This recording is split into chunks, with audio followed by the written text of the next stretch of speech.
Good evening, everybody. Welcome back to Horse Center. Tonight, joined by Shawn, we have a third wheel in Eddie C. And of course, our guest tonight doesn't really need any introduction. If you've ever watched a Triple Crown race or the Breeders' Cup, Donna Brothers is the one that asks the questions on the horseback when folks are at the pinnacle, perhaps, of their career. Donna, how are you this evening? I'm great. I love the way that you say, by the way, I'm tweeting to make sure people are watching. Oh, thank you. I love the way you say, if you've ever watched it. It's only been the last 21 years covered it. I mean, not like your whole life, right, Rich? Not your whole life. Not my whole life, no. I mean, I'm not like Mr. Espinoza where I'm on authentic. I mean, I'm on American Pharaoh, and it's just one of those things that I do. Yeah. But I wanted to ask you, because when you were out there, and these jockeys have just won, a Breeders' Cup race or the Kentucky Derby, they're literally at the pinnacle of their career for many of them, right? It's a moment for them. And I'm sure, like me, beforehand, you do a lot of research. You're ready when you get there. And then the moment comes, and then the jockey opens his mouth and something comes out completely unexpected. How do you transition from what you were expecting to do to now what you're actually doing? Well, I don't have expectations going in, so that helps a lot. So, Rich, really my job, like, I feel like if you're going to have somebody who's going to be there that quickly to interview any participant, whether it's the trainer, the owner, or the jockey, then that person needs to be prepared to, and the way that I do it is, my job is to keep that person in their heart so that they're not automatically in their head. So my first question is never going to be, tell me about your trip, or how did you get them out on this horse? I'm never going to take them from what they're feeling at that moment to their head. And so my first question is always going to be geared toward keeping them in their heart. And whether that is, your first Kentucky Derby win, you've been in your career 22 years, you've won 4,700 races, but this is your first Kentucky Derby, or, by your own admission, in the twilight of your career right now, this is your third Kentucky Derby win. So, like, it's always going to be something that puts them and keeps them in that, what does it mean to you? Because the way I've said it is that whoever wins the Kentucky Derby, it's going to mean a lot to them, but it's going to mean something different to everyone. And so I never, ever have an idea of where that first answer is going to go, but I always have an idea of what the first question is going to be, because it's going to keep them in their heart. And then, of course, then I know the things about how many times have you ridden this horse, and what have been the problems before in the past, and what's your longstanding relationship or not with the trainer or the owner. So all those things. But I do try not to have expectations of what the first answer is going to be, so that we are conversational. Of all the ones that you did, would you say that the one with Calvin Burrell, was that the most memorable of the interviews after the Kentucky Derby? Yeah. And mainly for one of when you asked that question, it was my first thought, because that interview. So Calvin Burrell, I'll set the stage for people who weren't watching. It was a long time ago. Was that 2007 when he won with Street Sense? Honestly, my brain doesn't work like that anymore. Yeah, I wish I could recall things like that. I think it was 2007, because then in 2009 he won with Mind That Bird, and I think 2010 was Super Saver. But in any event, 2007 was the first Kentucky Derby win, and I had rode with Calvin. I mean, I knew Calvin really well. I knew that he spent 6 weeks every winter in Arkansas with his parents, who were in a nursing home. And one of the very first things that he said, I wish my mommy and daddy were here to see this. And even though I knew Calvin really well, I didn't know the current status of his parents. And so when he said, I wish they were here to see this, I didn't know if he meant here on the planet or here at Churchill Downs. And at that moment, you can't say, like, do you mean? And then he said something about his brother Cecil. And I knew that he had lived with his brother Cecil since he was 12 years old. Essentially, he dropped out of school to go work at the track for his brother. And his brother became essentially a surrogate father for him, and was a father-like figure really for most of his life. And that's who he came up there. And so I just immediately, I knew Cecil was there. And so I said, well, Cecil is here. What does it mean to you to be able to go back and and share this victory with your brother who practically raised you. And so I really was able to dodge the bullet, but the bullet was I had no idea whether or not his parents were alive. And by the way, they were. And so it's a good thing I didn't say, I'm so sorry that your parents didn't live to see this moment, right? Oh, yes. That would have been the blooper of all ages, right? With all those people watching, for sure. Exactly. Hey, Eddie, how are you? I'm good, Rich. How you doing? Doing good, thanks. So, Donna, there, you and I have, talked a few times, obviously, and I want to ask you about a couple of things, but I always want to go back to two things. One is your mother, Patty, what influence she had on you, because when she retired, and unfortunately, I think, if I remember correctly, she was forced to retire because of injury.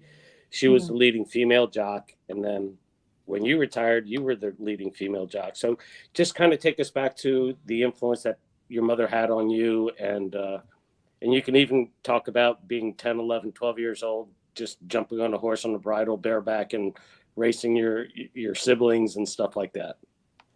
Well, you give me more credit than I deserve. My mother did retire as the leading female rider in the nation, and she held that distinction for 4 years after she retired. So she was forced into retirement after a pretty bad riding accident at Fairmount Park.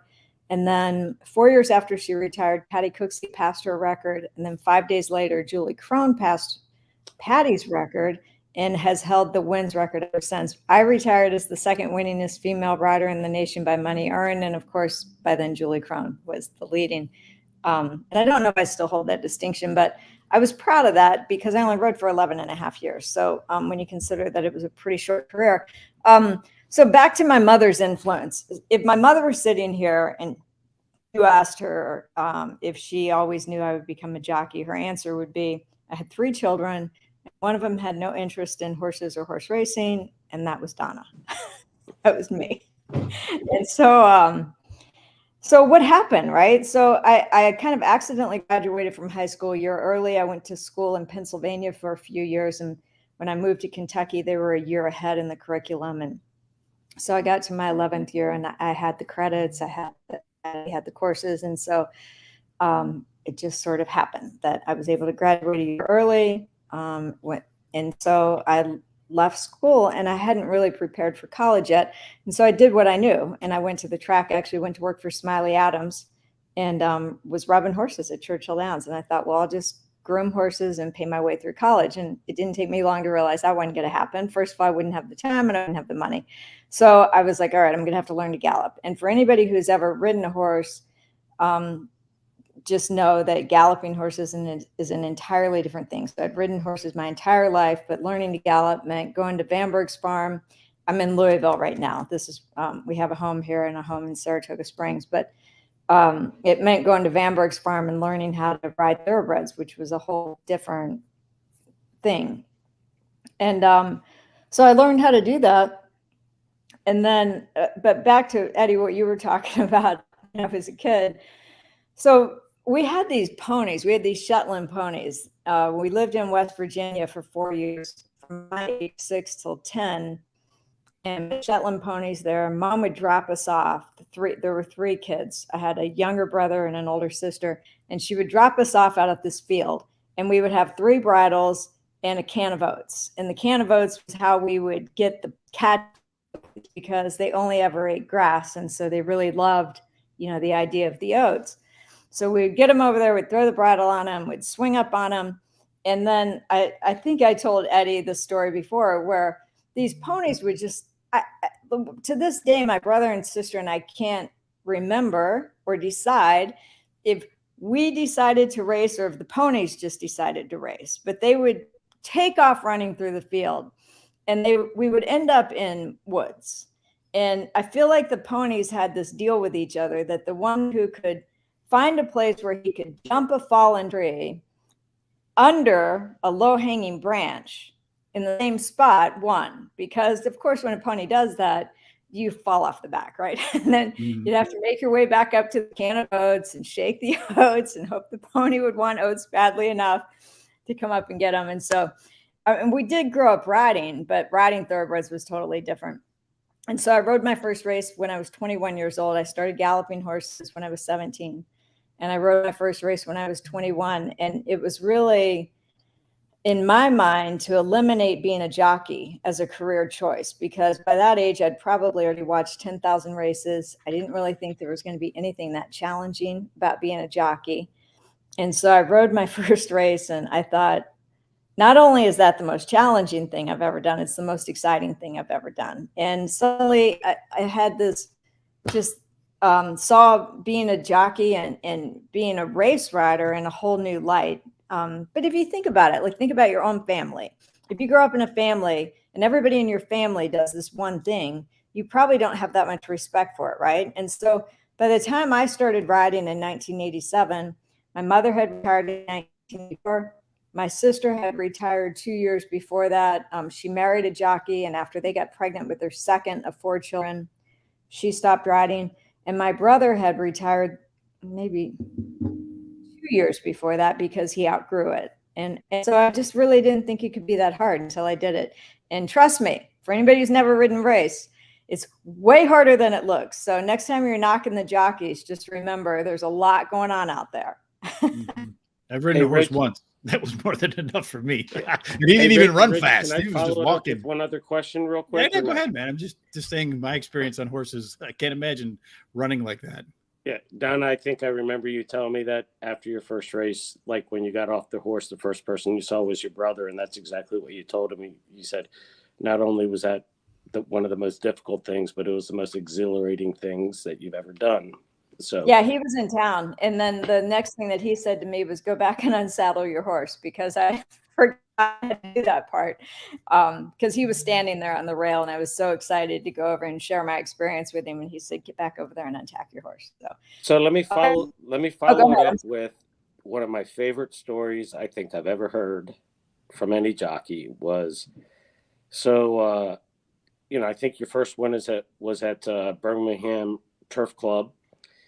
And after that, I don't know if it was the same year or if it was a year after, but you went to Keeneland for the first time. And at Keeneland, your first day riding. So it was actually 3 years later. So I started in 1987. And my sister, I'll back up just a little bit. So when I was 10, we moved to Kentucky, 11, and we lived there until I was 14. No, I was 16. And then, so my sister had been there for about 6 years and she stayed. And so Kentucky really was home for her. And that's where she met and married her husband. That's where she had her 4 kids. And so the whole time that I was in Birmingham, Alabama, and then Rockingham, and then Canterbury, and then Remington Park and Arlington, wherever I was, my sister was like, "Come to Kentucky. We have racing here around." And I thought, no, I liked it. I'm little, but I do like to eat. I don't want to starve to death. That was a really tough circuit compared to where I was. And so I was really quite frankly intimidated to go to Kentucky. And so now it was the summer of 1993, and I was riding at Arlington Park, and I was going to go to Miami for the winter to ride at Gulfstream Park, which in and of itself was a big step because the 3 prior winters I'd been at Remington Park. And all of a sudden, I didn't have any. It was getting toward the end of the summer meet, and all of a sudden, I didn't have any mounts. And I asked my agent, like, "What's up? How come I don't have any mounts?" Or like 2 mounts on Wednesday.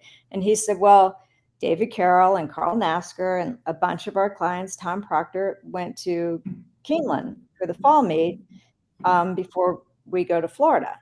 And I said, "Well, why aren't we at Keeneland?" And he said, "Good point. Let's go to Keeneland." And so I was a little scared to do it, but I just thought, like, if all my business just left, I need to follow my business. And so he had me on 4 horses opening day, Keeneland Fall Meet 1993. And I won 3 races and finished second on the horse that I didn't win with. I had 4 mounts, and the horse that finished second was 20-1. It was a horse of David Carroll's. And so, you want me to tell the Wayne Lucas story, Eddie? Yes, of course.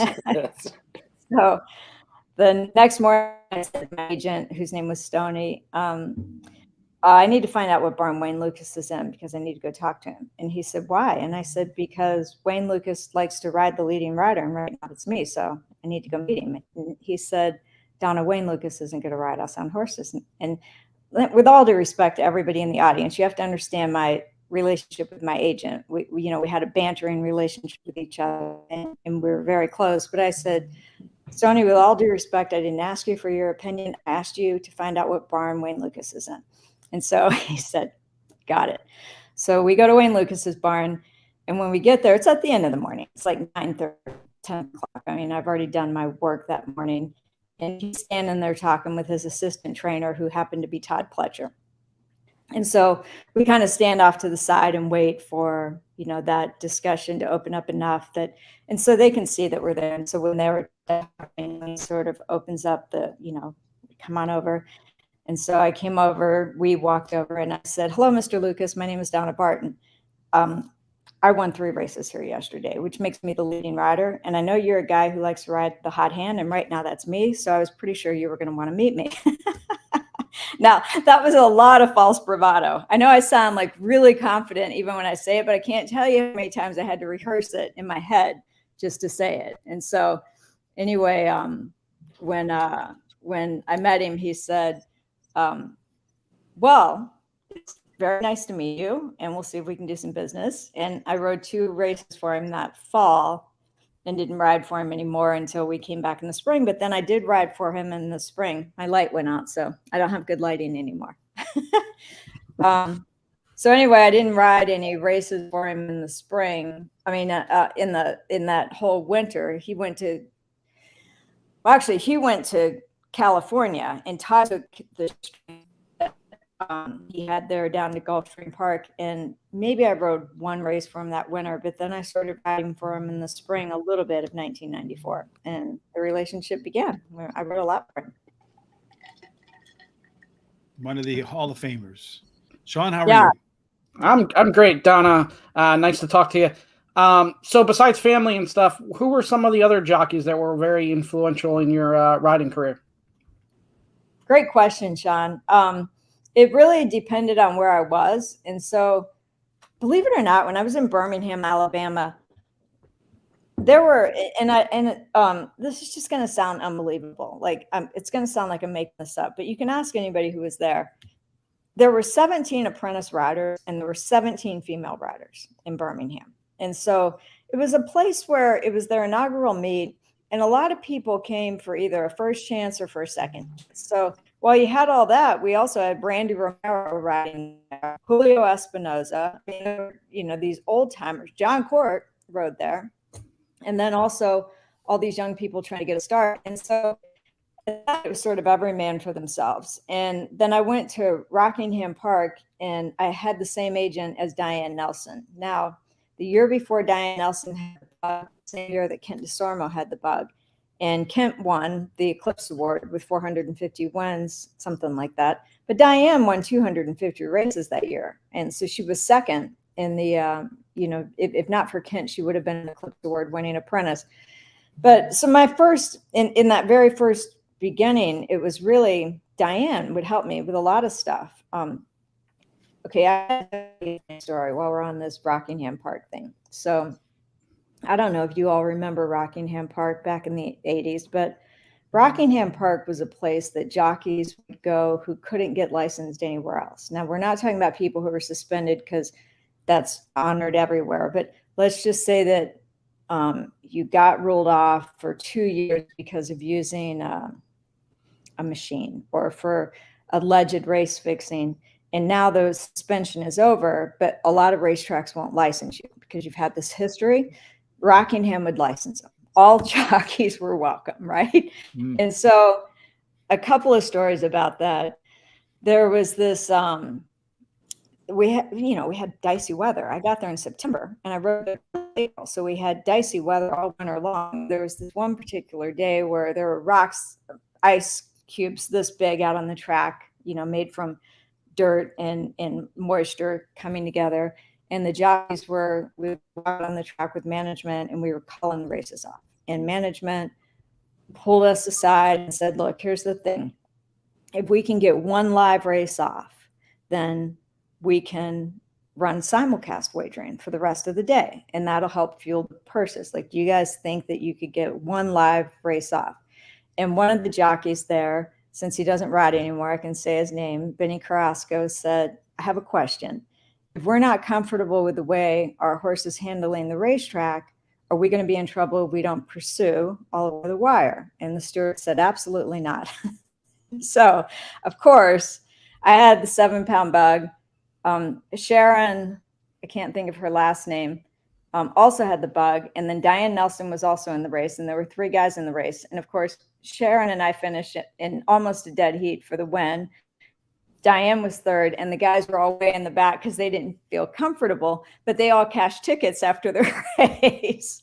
And so the point is, when I left Rockingham Park, I thought I was a really good rider because I won a lot of races there. And it wasn't until I got to Canterbury that I started to realize that they may have been putting me on the lead a whole lot more than I realized. And so there were some good experiences that came out of there, but I also realized they might not have all been at that time.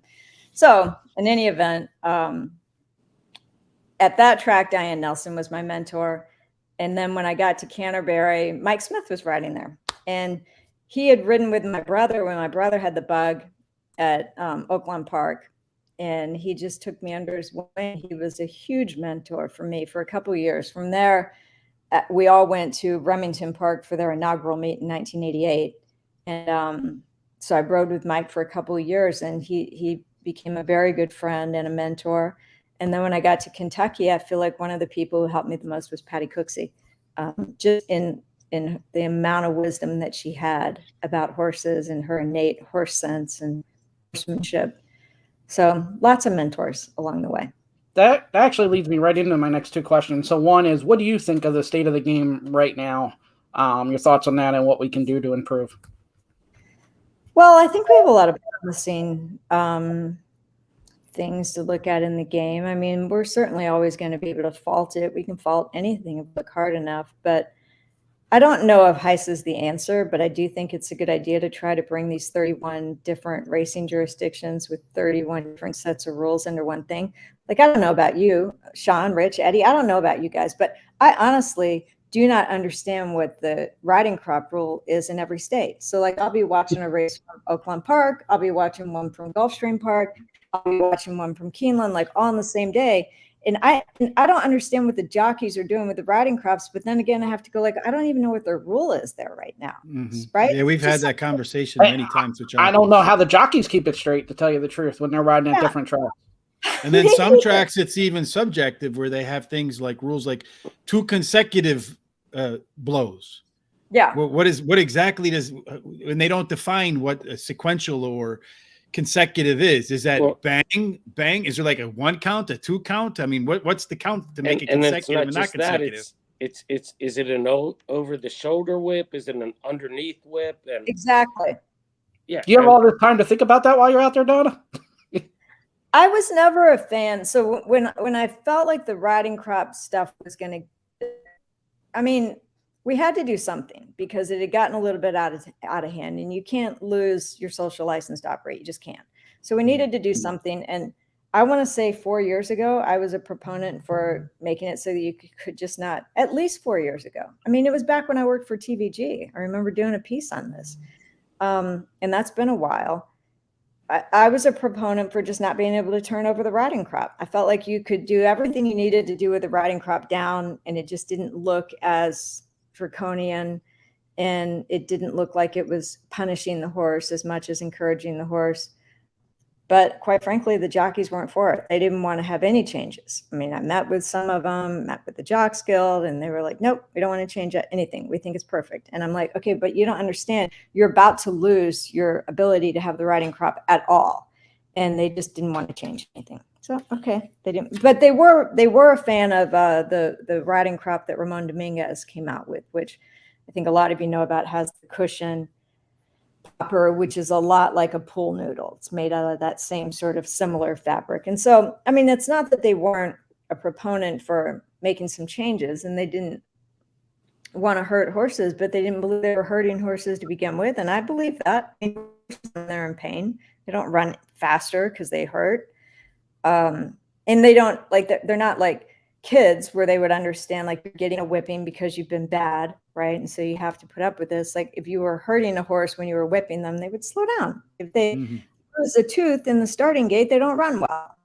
If they blow a shoe, they don't run well, right? So in any event, you asked me how I feel about the state of horse racing, and I feel like there are some things to be positive about. Aftercare has never been better, and it needed to get better. The aftercare of the thoroughbreds, at the end of the day, we're going to be judged by how we take care of our athletes, not only when they're racing, but probably especially after they're not racing anymore. And I feel like that's gotten better than ever. Our foal crop has gotten smaller by design so that we can handle the number of equine athletes that are retiring. And on that note, this coming weekend, I cover the Land Rover Kentucky 3-day event over the Kentucky Horse Park. And so I love to see that this year there are 19 thoroughbreds in the Land Rover Kentucky 3-day event. And so I think we're realizing more than ever that there is an aftercare element. But I think that John Nayrud said it best. Like, if we don't take care of our owners and we don't take care of our gamblers, we're not going to have a sport. And so those are things that I feel like we need to do better. We need to make sure that we have more integrity. I think HISA can help with that, but I also think, we're just going to have to have more consistent testing, which maybe HISA will help with that or not. I don't know, since their deal with USADA fell through. So I'm always optimistic about it. I mean, we have the longest standing sport in the history of the United States. We're older than baseball, but we're not going to be able to rest on our laurels. And there's no such thing as status quo. You're going forward or you're going back. And we've spent a lot of time going back. We've lost momentum, but I think COVID sort of changed that, and we've shifted toward forward momentum, and I'd like to see it continue that way. What's always mind-boggling to me, and I'll ask you because you know a lot about the people in the sport and the personalities and how accessible they are. Why do tracks and horse racing don't capitalize on the great personalities in the sport as much as, and accessibility? Like, Tom Brady's never called my phone. Mike Smith has called my phone. So it's different in the sport. I mean, if more people could experience that, they would definitely love horse racing more. So can you talk about? Yeah, speaking only from my opinion and not knowing, I've never talked with, I shouldn't say that. I've talked with plenty of presidents and CEOs of racetracks and heads of racing commission, but I've never received this answer from them. But even when I was a jockey, and then since then, I feel like tracks are afraid of that. I think they're afraid of jockeys being the star or trainers being the star, because then they feel like they might be able to leverage too much, for lack of a better word, power, just have too much stroke over, the percentage of the purse money that comes from the wagering dollars, might have too much say over things like takeout. And so I feel like a lot of racetracks are inherently distrustful of the jockeys and the trainers, and that comes down to the negotiations that they have about other things. And so they've been afraid to make them the star. I do wish they would. I wish that we would all stop being so distrustful of each other and realize that we're going to be better together. But well, look what Michael Jordan did for basketball, and Larry Bird and Magic Johnson, right? It was when I was younger, so I'm dating myself. Shawn, you won't know anything about this, but the NBA playoffs used to be on tape delay. They would be on at like 10 o'clock, 11 o'clock at night after the evening news because nobody watched them. Then you had Michael Jordan, the meteorite. Well, first it was Larry Bird and Magic Johnson, and they took the sport from being a tape delayed after the news when everybody was sleeping sport to the one that, became a world phenomenon. So I think they overlook some of the benefits that would come along with having some superstar jockeys. And there's plenty of personalities that we've talked to, Shawn, I think you'll agree with me, that I think could fit that bill. And there's a lot of young jockeys. I don't know how many of our shows you've watched on it, but we've had a lot of young jockeys on the show. Last night we had on Mac. God, I can't remember his last. Enriquez Jr. If you want to talk about a young man with a ton of character, Matty Rowland, who's riding down in Tampa Bay. I mean, that girl has, I think, probably the single greatest attitude I've ever heard from a young person in my life. So I feel like there's plenty of marketable names out there, and maybe horse racing ought to take a second look at trying to make stars out of some of these people, because I think there are quite a few in there that might fit that bill. What do you think, Shawn? I totally agree. I think that and the accessibility is what they got to start focusing on. Because I think if people knew that they could just go up and have a conversation with the jockey a little bit more, talk to them, get inside the sport, it would definitely change what people thought of it. And also, and I know our money comes from gambling and people don't like hearing this, but you should be able to go to the track and have fun and not have to necessarily gamble or gamble a ton. If your budget's $20 and you want to do $2 a race, do $2 a race. It shouldn't just be for the high rollers. And if I may add to that real quick, I mean, I'm fortunate to be able to come up here to Saratoga every year, and I go to the PDJF fundraiser every year, and they do a karaoke. The jockeys get up there, and the characters that you see, like Kendrick Carmouche, Joel Rosario, JJ Castellano, they all have great personalities, and you get to spend quality times with them. So I think not just that is a great event and something that could be promoted a little bit more, but there should be other events where you can maybe do fundraisers for different things, where you make the jockeys the focal point and let them talk about the sport and what they're trying to do. I mean, Donna, I don't know if you agree or not with that, but I do agree with that. I do think that seems to me is really fun that you're talking about. It's usually at Longfellows, but again, I just think that the racetracks themselves are inherently distrustful of promoting the people in the sport. yes, And the people in the sport are busy. I mean, as you know, like the jockeys work 7 days a week. When I was a jockey, people asked me if I miss riding, and my answer is no, because I've never forgotten how hard I had to work. I mean, I was up at 4:30 7 days a week, and I didn't work 365 days a year, but I worked 360 of them. I mean, like I was out there pretty much every day. And so the jockeys, I think, just work so hard, and especially the ones at the highest level to try to stay at that level. The ones that are at a lower level are trying to get to that level, and so they're working hard too. The trainers work even harder. I mean, nobody puts in more hours than trainers, and so they don't necessarily have the time and the wherewithal to organize more events where they can bring people to the sport, and the tracks don't do it. I wanted to ask you a question. One of the reasons I was watching an interview and you had mentioned that you and your husband didn't get married for quite a while because there's a conflict. If you were married to your husband, you always either had to ride his horses all the time or not ride his horses all of the time. Well, you had to, if he had a horse in the race, I would have to ride his horse or sit the race out. So I didn't have to, ride all of his horses. But if I didn't ride his horse in the race, I couldn't ride somebody else's. So then, was it last year, Shawn, Katie and Trevor McCarthy got married with the jockeys up in New York, and they finally made the rule change, I think, this year, that they no longer had to be coupled if they both run. Katie's not running right now. Do you feel like that's a rule that they should change, or do you feel like they should leave it that way, where if a jockey and a trainer get married, they always have to team up or not work at all? To me, I just don't. Does that go into that inherent distrust that you're talking about? Well, first of all, we have Carrie Warner to thank for that. She's the assemblywoman up in New York who advanced that legislation and essentially made people understand that it was archaic.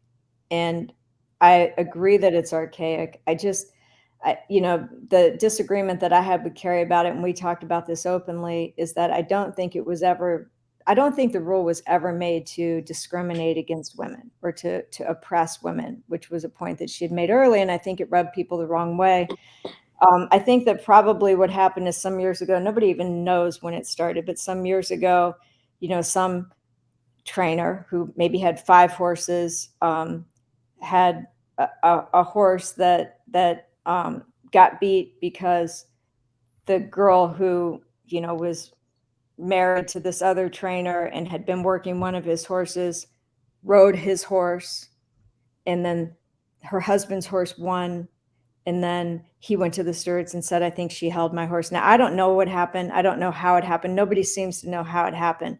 But I think that it was just one of these things where the stewards just made an arbitrary decision in the early 70s to, okay, we'll just make this rule and then we won't have this anymore. And they probably just didn't understand, what the long ranging implications of that would be if you had more female jockeys. And so I do think it was an archaic rule. But I think, again, going back to what I said earlier, we've got to be fair to the bettors, right? We've got the bettors have to feel like there's transparency. And so Carrie's answer to getting around that was just market in the program. Like, it doesn't have to be an entry, but there could easily be some sort of a, not an asterisk, because that's for the bug, and whatever sort of connotation you want to make next to Trevor and Katie's race anytime they're in a race together, and a little note that at the bottom that says these jockeys are married.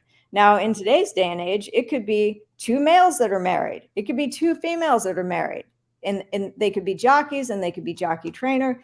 But I don't think there's any reason, given the fact that we have so many different camera angles now. Like, this is back when those rules came into effect, the camera angles were horrible, right? And you couldn't, if a horse got held, there was hardly enough camera evidence to support being able to say that even happened. And so there's so many camera angles now, and there's so much data that we have that we didn't have back then, that it's just a simple connotation in the program. It's stupid that we have that rule, but we have it. We still have it in Kentucky. It's in New York. It's in a lot of places.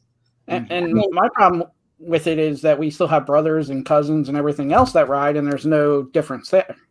Well, the answer, if you ask them, because we have, is that it comes to households that have the same income tax form. So whether, like, if it's husband and wife and they file married but separate, that's still the same. If my brother and I are living in the same house, those are going to be 2 completely different income tax forms. But if I'm living in the house with my husband, and even if we file married but separate, it's still the same income tax form. And so that, I'm not saying it was a good reason. I'm just saying that's what their answer was, that, same income tax form. With all due respect, I wouldn't let my brother beat me at anything. So I would worry about that. Actually, my mom rode with both her oldest daughter and her youngest son. And she said, there's nobody in the race I want to beat more than my kid. And they felt the same way about her. So yes, Rich, I agree. Well, we had on Harry and Andy Hernandez. So Harry down at Turf Paradise, lighting it up down there. And he rode against his father. And he said, he started laughing. And the funny thing was, they sent us a picture. His dad was watching down in Puerto Rico. And he said, I got my dad days. So, you talk about competitive. A son said, my dad, he rode me a little rough. We're going to get him to the sidelines for a little while. So yeah, I'm not at all worried about that part. So off the track, you do a lot of charity work for the Churchill backside. And also you mentioned some aftercare that you do. Tell us a little bit about what you do there. And if folks want to help out, how they can do that. Well, thanks so much, Rich. I appreciate that. Well, I'm on the board of the Thoroughbred Aftercare Alliance, and also I'm on the board of the Brain Injury Alliance of Kentucky, which, for obvious reasons, we have a lot of brain injuries in horse racing, and I had 7 concussions myself. And so I think anytime we can develop more resources towards understanding brain injury and how to help people get early intervention and heal from them fast, that's a good idea. I'm on the board of the Thoroughbred Idea Foundation, which Pat Cummings is the executive director of. And then I feel like I was a board member of the Backside Learning Center for 7 years. And now I call myself an ambassador for the Backside Learning Center because I love the work that they do. So they're really not necessarily a learning center. I shouldn't say that. They are. They're not strictly a learning center. A better phrase would be the Backside Resource Center. And so they do teach Spanish second language, English second language, but they also do a lot of translation for people. And even when I say translation, there are, plenty of English speaking Americans who didn't graduate from high school who have records from their kids' school or bank documents or tax documents that they need help with. And so they'll help people with that. They'll help them set up bank accounts. They help people with community events. They just do so many things to really support that backside population, which, as you know, is integral to the sport. And I feel like a lot of the times the backside population is forgotten. They're back there 7 days a week and working 7 days a week. and they don't live in the best conditions. Now, I'm not saying that they live in bad conditions, because I've been to Guatemala, and a lot of the people who come from other countries, the conditions that they're living in are the best conditions they've ever had. And so, they're not complaining. They're happy with the life that they have, but they still need resources. And I feel like anytime we can make our backside community better and stronger, we make our whole community better and stronger. And so I love everything that they do. And then I also feel like I'm a self-imposed ambassador for the Thoroughbred Retirement Foundation, because Kim Weir, who's one of the people who sort of runs a lot of their fundraisers, has such passion for the Thoroughbred Retirement Foundation. I love the work that they do. I love the way that they do it. And so I try to help out any chance that I get there. But I feel like one of my main agenda items is Thoroughbred aftercare. We just have to get that right. Like, we have to have systemic funding for this. It can't be a freaking fundraiser every year to try to raise money to take care of. It's got to be a given. Jimmy Bell said it years ago, and he said it best when he said, if you derive a living from thoroughbred horse racing, then making a contribution to Thoroughbred aftercare is not a donation, it's an obligation. And so if that's the sport that you make a living from, then I feel like you have an obligation to pay for aftercare. I'm a little bit in disagreement with people who say that gamblers or bettors also have that obligation. I disagree. That would be like me going to the movies, and because I went to a movie, telling me that I now need to donate to the insurance for the Actors Guild, right? To take care of the actors. I feel like we need to take care of our horses, and we don't need to depend on the bettors to do that. We need to take care of our horses. And so if that means we make less money from sales, from whatever, then we have to do that, because at the end of the day, that's how we'll be judged, is how we took care of them. So speaking of horses, we can't let you go without talking about next week, right? Charles says he's a big fan. And do you have an early Derby pick? Do you even think about making Derby picks, or do you feel like that would slant your coverage? And then that's my question. I'm adding in onto that. But also, what's the buzz horse there in Louisville? I know Shawn put a thing on Twitter. Who's the wise guy horse? So who's the wise guy horse, and who's your pick? It's got to be Messier. It's got to be Starlight Racing's Messier, right?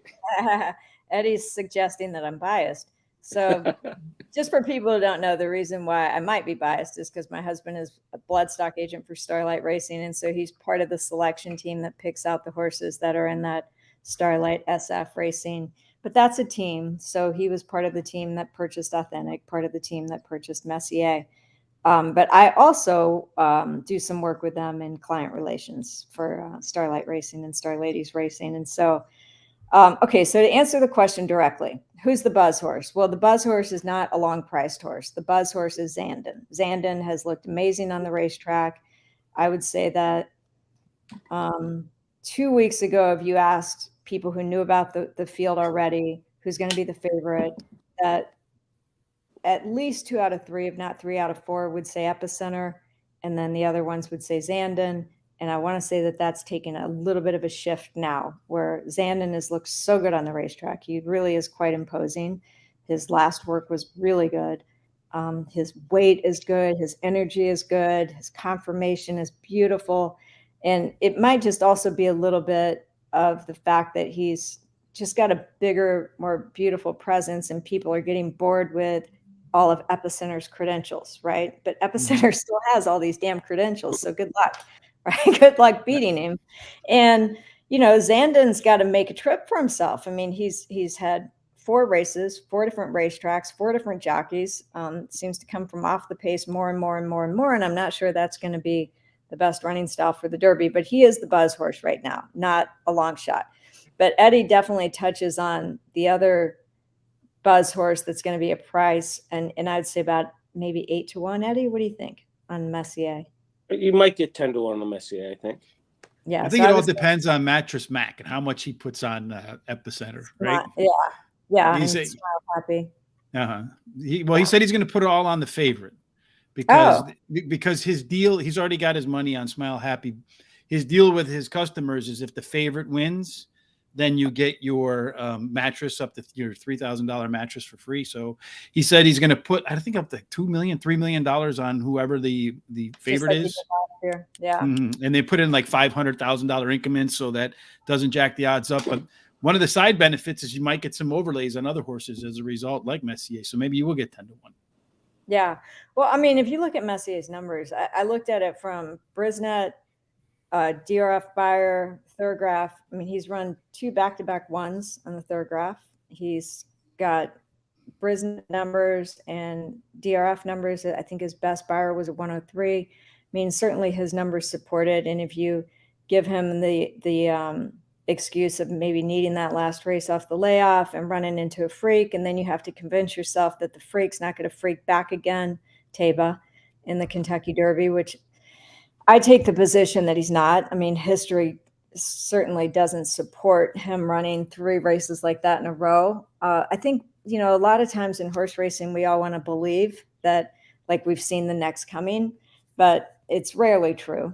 It's just rarely true, right? And so oftentimes I just go back to Curlin, because if Curlin couldn't win the Kentucky Derby, I think I mean, he was horse of the year, but he couldn't win the Derby. Now, having said all that, that was also the position I took on Justify until I went out to the track the first day that he went to the track, Justify, and I watched him walk out of the barn, and my jaw dropped, and I thought I had seen the equine version of a Greek Adonis, and I was in love. So there's a couple horses I haven't seen in person yet. Tape is one of them. I haven't seen Messier yet because they haven't been on the grounds. And so I'll have to wait till I see those horses in person. And I think a lot of people feel that way, right? Like, once you see them in person, a lot of that could change. But so far we haven't seen a couple of the California horses, and I'm going to need to see them. So yeah, that's where I stand right now on it. So now there's also the personality side of the Kentucky Derby. There's always that story that kind of, you had the guy from New Mexico with Mind That Bird. And so what do you think, like the big personal narrative is going to be for next week? Well, everybody loves a one-eyed horse. I mean, we haven't been talking about Unoho from a standpoint of betting or wagering, but you really can make a case for him. And I'm sure he'll be a story that we tell, because, you know, the story of him is good.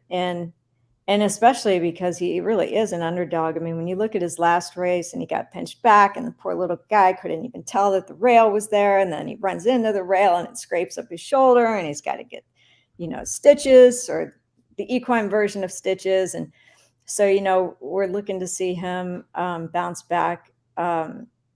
Classic Causeway is probably not going to be a great storyline, but as Brian Lynch said when he made the decision to go ahead and run him, he's got 2 owners who in Classic Causeway who combined are 160 years old. And, you know, they haven't come this way to see their horse skip the Derby, come this far, I should say, to see their horse skip the Derby. But I mean, you know, from a standpoint of just personally speaking, and I think to some extent I could be speaking for a lot of people, I've known Steve Asmussen. I rode for him at Birmingham, Alabama in 1987. It was the first year he was a trainer, and it was when I first became a jockey. I mean, I had the 10-pound bug riding for Steve. And, you know, now he's the leading trainer in the nation. And so we've all, anybody who's been in horse racing for the last 30 years has watched Steve come up from nothing to being the leading trainer in the nation. And certainly the Kentucky Derby is a feather that's missing in his cap, and it would be good to see him. And the amazing story of his family, and, you know, his father, Keith, his mother, Marilyn Asmussen, who they trained horses actually with Wayne Lucas back home in North Dakota. And then they went to Oklahoma together. And then Keith Asmussen settled in Texas. So I feel like that's a great story. Yeah, there's always great stories with the horses. Indeed, for sure. Well, it's been a great story tonight. Shawn, Eddie, any more questions? Rich, I have a question for you. We told Donna 15 minutes, and here we are 40 minutes. Go ahead. I want to go back to that time you rode the horse. I want to hear about it. Oh, God. So I was in my son played soccer. So we were off in one of those like college, like where the college coaches would come and watch the kids play. I don't know what they call the tournaments anymore. I didn't remember. But so we were off in one of these tournaments in Cincinnati, and then across the river, it's Kentucky over in there. So we were looking, my daughter, she was thinking she wants to ride horses, maybe be a veterinarian. So we were looking. So we found this place where this guy, kind of real quirky guy, had a a horse. He had like a big barn with the horses inside, and they'd walk around in circles. And we were like, I don't know, do we want to do that? Because other people were talking about taking you out on trails and having fun and all that kind of good stuff. So I was like, well, we don't really know what we're doing. Let's just go take a lesson first. So I think this guy picked me out right away. Like, okay, there's the smart ass in the group right there. I'm going to put him on the old unruly horse that doesn't do anything anybody tells it to do. So we're in the barn and we're walking around, and my daughter, she's like, I don't know, 4'5", maybe 85 pounds at the time. And she's telling her horse to turn, it's turning. She's telling his horse to stop, it's stopping. And I'm like, it can't be that hard. Like, my daughter's doing it. So I'm telling my horse to stop. You don't want to stop. Did you use words or did you use reins? I used everything the guy told me. Squeeze your heels together, pull on the reins. If you want him to go one way, put one foot in and pull the rein the other way. Everything he told us to do. He didn't want to listen. He walks out of the barn. He walks over to the fence, and there's a pond on the other side of the fence. And there's a female horse up there doing like equestrian stuff. And he's got his eyes on her. And I'm like, oh, no. No. I literally thought this horse is going to jump over the fence, swim through the water, and go chase that girl horse over there. And I was like, I'm not really afraid of much, but I'm thinking, I don't really have any control over this thing. So then some people steered the horse back into the barn. I'm like, all right, maybe he's going to listen to me now. Maybe that's like the joke, right? Okay, we played the joke. Now the horse is going to listen. The horse turned right back around and went right back again, this time with pace towards the fence. And I'm like, do I jump off? Do I stay on? What do I do? And fortunately, one of the farm hands was there. The lady literally ran up and grabbed the horse by the reins and got it to stop. I think he was going to go up over that fence. And I was just like, oh, man, that's it. I'm done. I'm never riding a horse again. So that was my experience on a horse. So I can't imagine when you told the story about the ponies jumping over the branch and, having the other one hit you in the head and knocking you off. I would have been off that horse long before it jumped over that branch. Yeah. So I asked my mom, like, I don't know, 2 years after that, some woman was asking her, we were actually, believe it or not, we were in the waiting room at a doctor's office, and the woman recognized my mother, knew she was a jockey, and said, my daughter's 8 years old and she really wants a horse. Do you have any recommendations? And my mom said, whatever you do, don't get a Shetland pony. Everybody thinks that a Shetland pony is the answer because they're little and little kids can ride them, but they're the orneriest, most obstinate little horses. Get maybe a Welsh pony or a small horse, blah, blah, blah. So I politely wait for the conversation to end and for the lady not to be in the room with us anymore. And I said, so Mom, did you know that when you got us Shetland ponies? And she said, oh God, yeah, I knew that. There was no way I was going to babysit you kids all day long. Those Shetland ponies were small enough that when you fell off, you weren't going to have far to fall and you could get back on yourself. And believe me, whatever I put you on, you were going to fall off. So I was like, oh, there we have it. Baptism by fire. All right. So I do have one last question before we let Donna go, if I can. Tell us about your book, how it's going, and I believe proceeds are going to a pretty good cause. Thanks, Eddie. Yeah, so I wrote a book, Inside Track, Insider's Guide to Horse Racing, back in 2010. It's been updated twice. The most recent update was in 2020, so pretty recent update. And I wrote the book because when I started covering horse racing for NBC, I kept thinking, like we've got this really insular language. We have all these words. Nobody knows what we're talking about. And so somebody needs to just write a basic, horse racing 101 book. And nobody wrote the book. So finally I was like, all right, I'll write the book. And each is, I don't even know how many chapters there are. Let's say there's 14. They're all standalone chapters. So if you want to know just how to bet on horses and how to select that horse, just read that chapter. If you want to know about jockeys, where do they come from? How do they stay so small? Read that. If you don't care, don't read it. If you want to know how the hell do you train a horse and what does that mean? If you want to know how to watch a race, like how do you break down those internal fractions and what do they mean? There's a chapter on names that you should know, Secretariat among them, Dwayne Lucas, the Gary Stevens. And then there's a glossary of terms in the back. So this isn't the kind of book that any of you guys need, but it's the kind of book that when you have people coming into town and you don't want to spend your whole entire afternoon at Saratoga or wherever explaining everything to them, send them the book in advance and just say, just read through that book a little bit. And rest assured that 100% of the proceeds go to the Thoroughbred Aftercare Alliance. And I did that a couple of years ago because I was always reluctant to even talk about the book because I didn't want to sound like I was promoting myself or trying to make money off the sport. But I felt like the book really needed to be there because there's a lot of stuff that we take for granted. When I started covering horse racing and I would interview a jockey after the race and I would say, were you at all concerned when the half went in 44? It wasn't until my producer in my ear would say to me, what the hell does that mean? That I didn't realize that not everybody knew what that meant, right? Like, so if I say that now, you'll hear me say, were you at all concerned when the half was in 44, which is very fast over this racetrack, right? I have to always I have to explain what that means. Like, our producers remind us it's a broadcast, not a narrowcast. But we just have this language that it's indecipherable to the outside person. And I just wanted people to be able to understand it better. And so I wrote the book. And so you can get it on Amazon. And you can also, if you can't remember Inside Guide to Horse Racing, you can go to my website, donnabrothers.com. And there's a link there that takes you to Amazon to get the book. One final question for you from Charles B. The horse that you ride when you interview, is that your horse? No, I actually don't own a horse. So every racetrack I go to, I have connections where I can, get a horse. And NBC gives me however much money I feel like I need to compensate the people who have that horse. A lot of times the horse I'm riding is a horse that might otherwise be used in the afternoon. And so I don't want to just be taking money out of somebody's pocket. And also even if it's a horse that's not going to be used in the afternoon, like let's say the horse that I'm going to use for Derby and for Oaks is Sherman, short for Sherman Tank. He's Ron and Laura McQuet's stable pony. And so he wouldn't be being used in the afternoon, but a groom's got to take care of him, got to saddle him up, get him ready when he comes back, give him a bath, clean the tack and all that. And so NBC gives me enough money so that I can compensate the people who have to take care of the horse on the other end fairly. And I always get a good horse to ride. We do try to make sure that they're compensated fairly. And, I'm not there to prove that I can ride. So I'm there I would like to get a horse that's pretty much bomb proof so that when I'm doing the interview, the last thing that anybody has to be focused on is the horse that I'm riding, and they can focus on the jockey and what the jockey is saying. And so I get some pretty good horses to ride. So the horse I'll be riding for Oaks and Derby is Sherman, and this will probably be the 8th year I've ridden him. The horse, the tweet that you guys shared with me on the horse on Twitter, that's Sherman.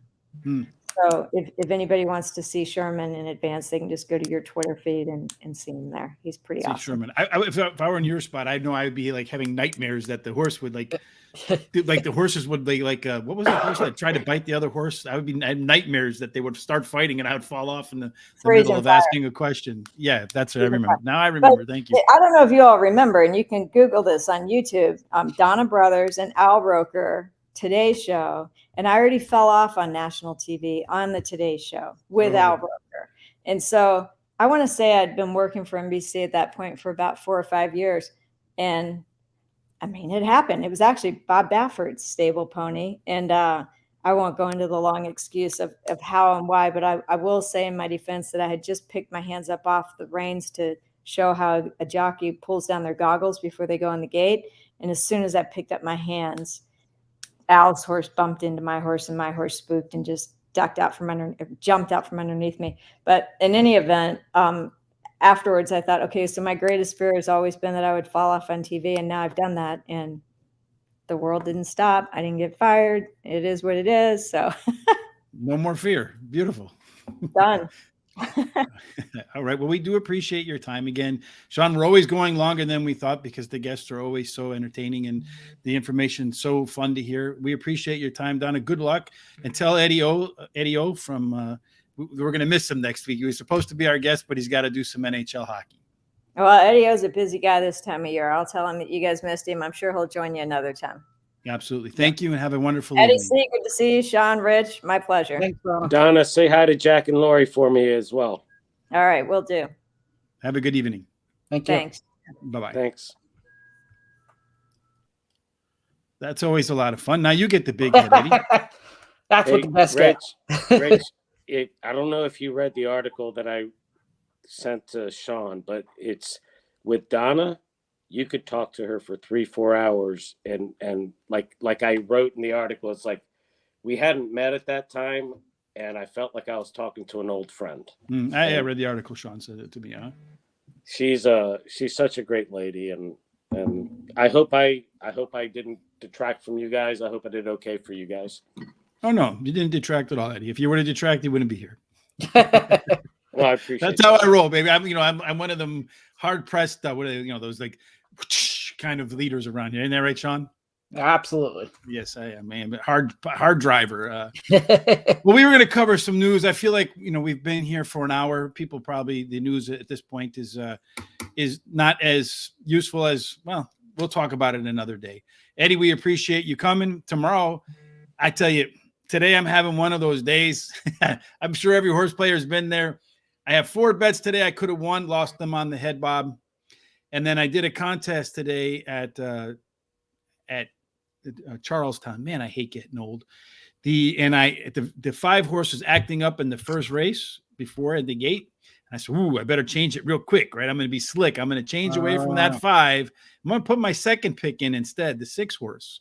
Well, the 5 horse in that contest went off at 17-1, and you'll never guess where he finished.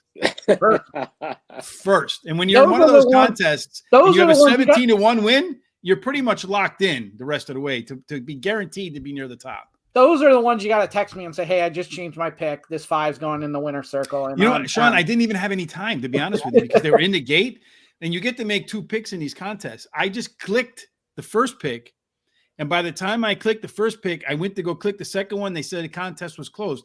Literally, had I been 3 seconds, made up my mind 3 seconds later, I wouldn't have been able to change my pick. Oh.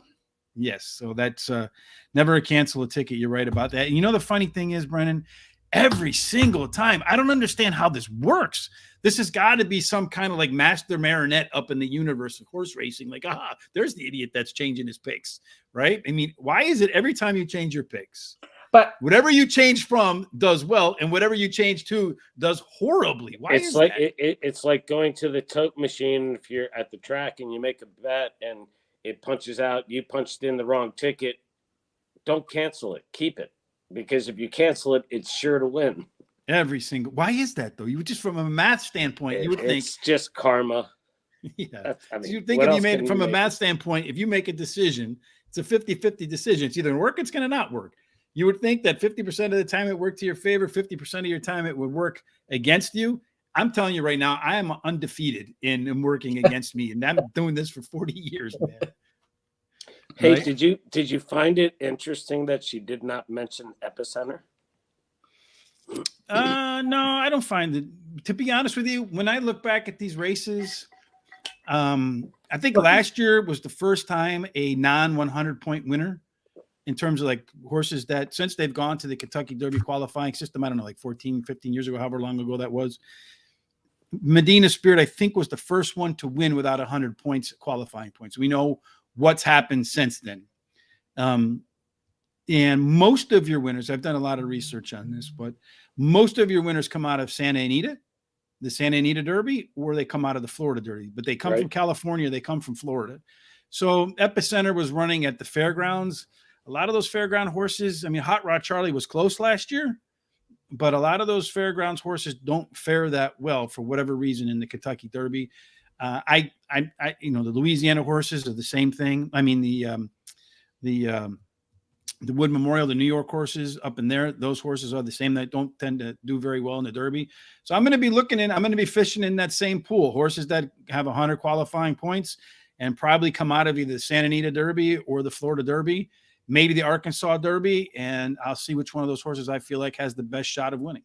What about what about Charge It? You think after that green run down the stretch, it learned something and can move forward?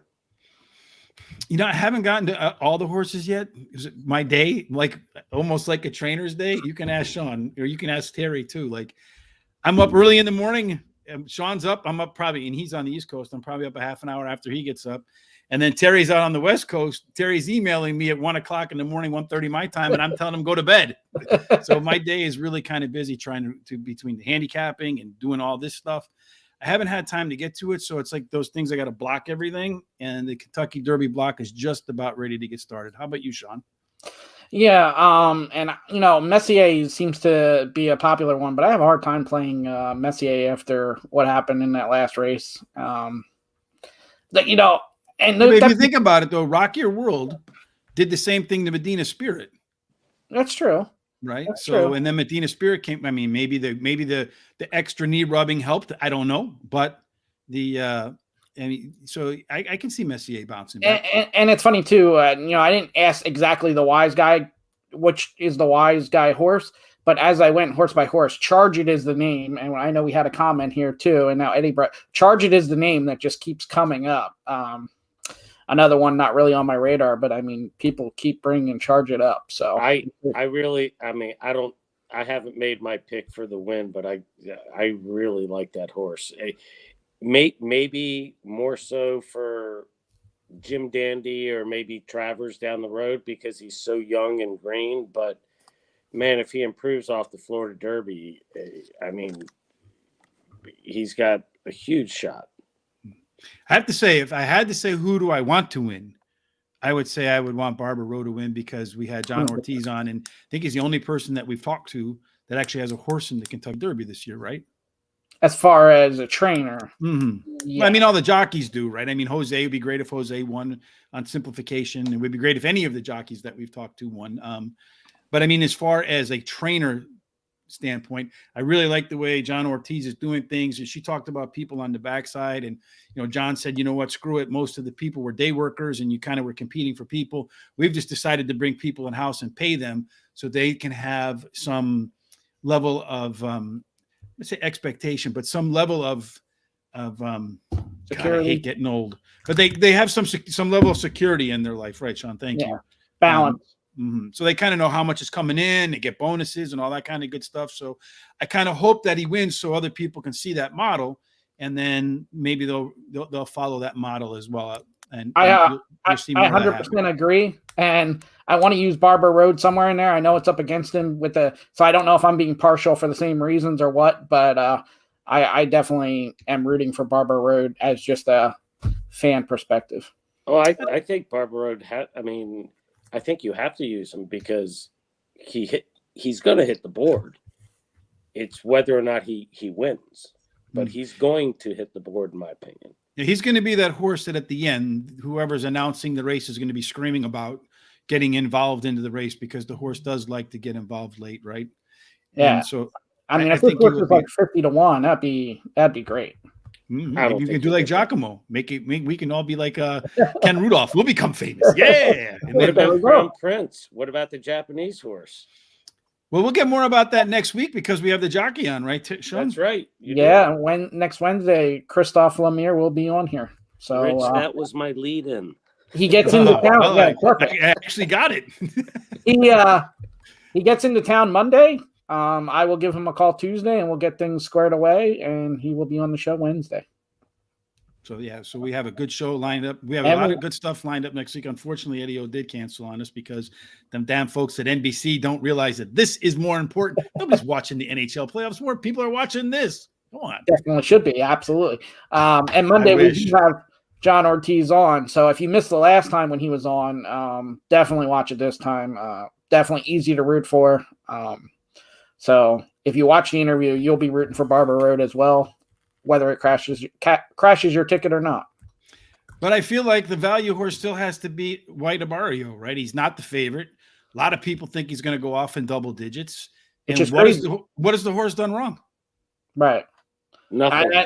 And that last race when he rated off the pace, if he can sit in that same exact spot in the Derby, it could be perfect. But once you're going to have to look at the draw and all that kind of stuff because you don't want to inside horses. You want horses that can kind of control their path out of the gate.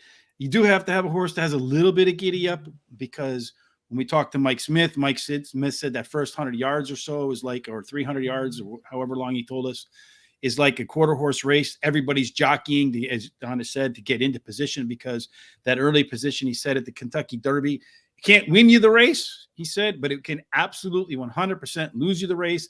And if you don't think so, look back at last year at Life is Good, and you'll see that first 100 yards can absolutely end your chance to win. No, it was Essential Quality. What the hell am I talking about? Life is Good. That was the horse didn't even make the race. All right. Anyway. No. You are getting old, Rich. Dude, it's terrible. Too many things confused in my head. Essential Quality. That's Essential Quality. Life has to have Essential Quality. It all fits together. And I'll tell you what else about next week. I think this is one of the best Kentucky Oaks we're going to have in a while, too. 3 or 4 top contenders. So I think that will definitely be a race everybody wants to watch as well. it's a 4 filly race, and I couldn't argue against any of the 4. Well, we'll be talking a little bit next week. One of the things we plan on doing is a show for the Kentucky Derby, Kentucky Oaks double as a kind of bonus going into next week. So keep an eye out for that. We'll let you know. And then that wraps up today, gentlemen. We've been around for an hour and 10 minutes, probably longer than 3 shows. Eddie, we appreciate you joining us today for helping us facilitate the show here today with Donna Brothers. Shawn, I always appreciate your company. Either one of you, any final thoughts of wisdom before we go home for the night? I appreciate you guys having me on. A lot of fun. Obviously, Donna's a great guest, and I mentioned something to Shawn about maybe filling in that gap next week. So, Shawn, I don't know if you talked to him about who I think I could get on, but you guys can talk about that off air and let me know. Fantastic. Absolutely. If it happened, hey, if you can do it, let's do it. I just give me the green light, and you and I give you the green light. I don't even know what you guys are talking about. You have my green light. Yeah, no, it's green light. Just got to let me know in a little bit. So I don't schedule that day. Is it Thursday or Wednesday? When is it? We're looking for Thursday night. Thursday at 8:00. 9:30 Eastern. Ooh, that might be a little difficult since seeing as though he's got a bunch of mounts on. Okay, Friday, then we could do Tuesday. Well, we could do Tuesday at 8:00 too. We have that open as well. I'll talk to him tomorrow. Perfect. I green lighted. I don't even know what you guys are talking about. It's all green light. Trust me, you'll green light it I anyway. told you, man. I'm a hard driver around here. If it happens, it'll be a nice surprise. I promise you that. Fantastic. Well, we appreciate it. All right, Shawn. Any final thoughts before we go? No, I agree with William there. Donna was absolutely a great guest. Another one. I mean, you would never say a guest isn't good anyway, but man, every time we have a guest on, they are great. And we're not going to go back to the conversation, but this is the part of the sport that needs to be capitalized on. Mm-hmm. And we'll do our job on doing it. And we'll give the jockeys and trainers and stuff some power. Mm-hmm. Not that it's going to matter much, but just give them a forum. They can tell their story instead of interrupting, and we sit back and let them tell their story. And another argument I get from that is the horse should be the star. And absolutely. The problem is their careers aren't as long anymore, and that's another part hurting the sport. Well, the horse, they only had one Mr. Ed. Unfortunately, the horses can't talk. Otherwise, we would have them on as guests, too. All right, Shawn, Ed, it's been a nice night having both of you here tonight. Tomorrow, Terry and I almost forgot who I'm co-hosting with. Terry and I will be back at noon Eastern to do Belmont, opening day there. Kind of disappointed in the way my day ended today. This is the funny thing about vertical bets. I think in 8 races today at Keeneland, I had the winner on top in 4 of them, but couldn't string them all together. To have 50% winners and not all chalk horses is a good day, but that's the thing about vertical bets. But we'll try our luck again tomorrow. Terry did hit the hot dog pick 4, which is a solid. We'll try our luck tomorrow at Belmont. Thursday night, we will have on Matt Dinnerman to go over the big weekend of races at Golden Gate. He's the announcer there. You'll recognize his voice immediately. And then Friday, Tom and I are going to cover Newmarket. Saturday, we'll be back with Terry to cover some big stakes races at Santa Anita. And then we get a day off, and it's Derby week, baby. Till then, we hope everybody has a fantastic night. And you guys try to time this out together, really. We hope everybody has a great night, and that no matter what you do between here when we get together, ends up in the winner circle. Hey, wow, come on, Eddie. Man. All right. Well, I'll have a good night. See you guys.